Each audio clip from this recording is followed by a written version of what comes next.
Welcome to the world of I Create Lines, human design, personal one-on-one readings, coaching and guidance, human design audio courses for your pace of learning,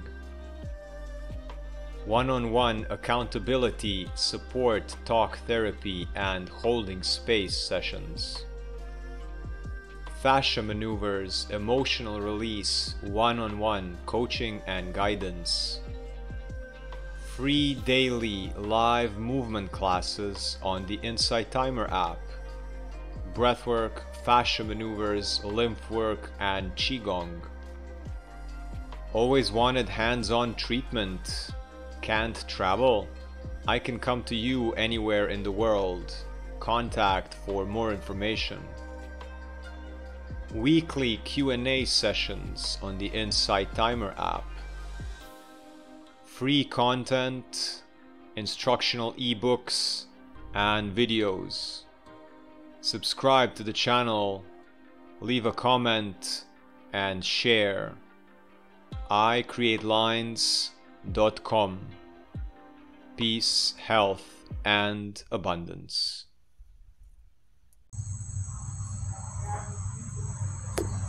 Had a pretty interesting revelation today during meditation. I got the memory of sitting with my parents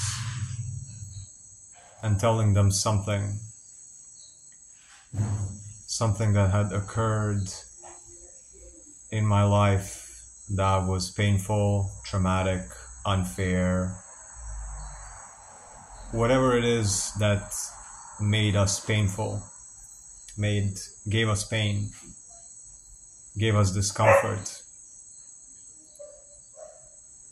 And I remember all the cases where after I would say that, the conversation would get flipped in two ways, one of which was whoever asks me whether things are hard for me. And the other thing was, oh, there's always other people who suffer more than you. So I realized today that this becomes my internal dialogue, and it makes me go into denial of things that actually occur in my reality that I don't enjoy, that I don't want to have in my reality anymore, that provoke anger, that provoke boundaries. And then my mental process is one of two things. Always downplaying the pain, the discomfort, the boundary crossing, the anger, the whatever it is, the health detriment, in awareness of, oh yeah, there's people on the other side of the planet dying, or there's people with infinitely worse situations than what you are going through. And then you never get out of denial and you never change these things because they're never big enough in your mind, and it's actually your father's mind or your mother's mind. It's never big enough or important enough to give it credit to change your life based on that. That's a pattern that I realized today. Anytime that I feel stuff that are uncomfortable, painful, boundary crossing from other people, environments, or stuff in the health realm that either I do to myself or other people, it's never as important to actually allow myself to process it, to grieve, to become sad, to become angry, to do something about it. I'm not saying I never do it, never change things, far from it.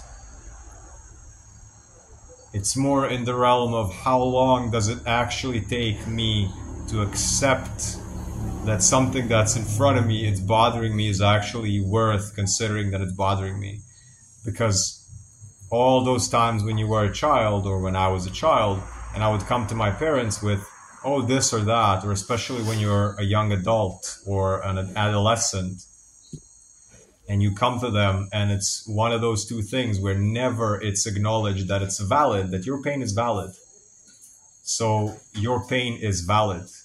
Whatever it is that is bothering you, it is all right for you to take action in the direction against it, or well, not against it, in the opposite direction, in direction of change of that circumstance. Understand that that is a construct in your mind. It's an energy that you have floating around your field, which is like a phantom of your dad or your mom, never allowing you to make that decision for yourself, because their pain is always greater. And it doesn't have to be, it's not like there's not enough pain for everybody in the world. It's like, oh, no, you don't get to have problems. We get to have problems, so you don't get to have the problem. No, like I have my pain, you have your pain. Why would it be